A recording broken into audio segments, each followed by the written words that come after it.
If you are wondering how I get soft and semi-realistic skin in these drawings, this is the process I follow.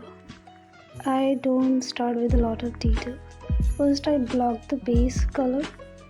I use any color, mostly gray or the basic skin color. Here I am using black. And then I keep blending the skin in layers. Rather than using one color, I introduce slightly warmer and cooler tones depending on the lighting.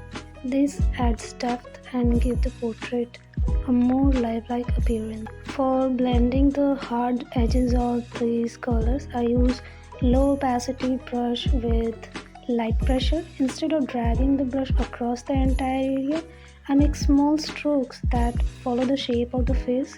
This helps to preserve the volume while keeping the blending smooth.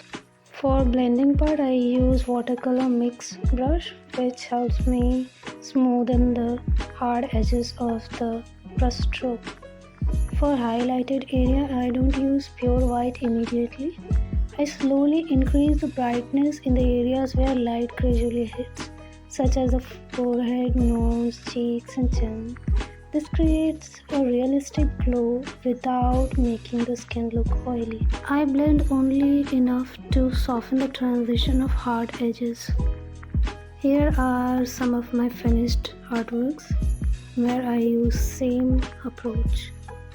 Thank you for watching this video. If you have any suggestion, please let me know in the comment section. Bye bye.